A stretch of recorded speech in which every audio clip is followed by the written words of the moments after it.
I'll be the first to tell you I was never a Kobe fan. You know, I think he shot too much and he wasn't a team player. This is before I even got to LA. Yeah. You know, I'm a pass first, shoot second kind of guy, and I'm a very efficient player. Like I lean more towards Kevin Durant.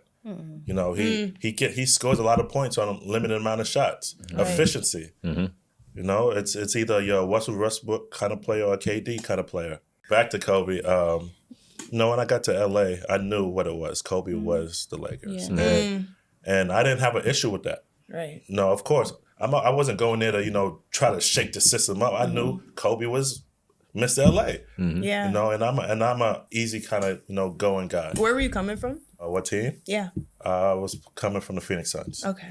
Where it went left for me was, Kobe was a very, I want to say, distant person to himself. Yeah. Didn't really mesh well or communicate well with the team. And I'm like, listen, we're coworkers. At the end of the day, we're coworkers. Right. Yeah. You gotta look at it. That's how I approach it. Like we come to for the same job. Yeah. Everybody's striving for the same goal, same like, mission. Kobe sat here every day. I sat right here every day. This is his locker. This is my locker. There's no reason why we should not be able to engage in simple conversation. Yeah. How you doing? Good morning. Right. How's your family? Family good? All right. And I was a starting point guard. I wasn't the bench woman. I wasn't a call up. Right. You know what I'm saying? I wasn't the towel boy. We're peers. Yeah. This is somebody I go out with every night, practice and games, and they announce our games back to back. We got Kobe starting at the 2, Smush Parker starting at the 1. Yeah. And we never talked for 2 seasons. Did you feel that was disrespectful?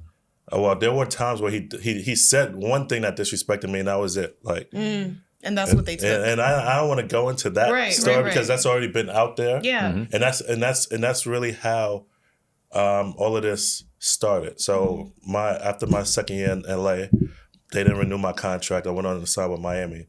I did a little podcast like this. It was local in New York City and New York City Playground before I knew how powerful the internet was. This was back in 2007.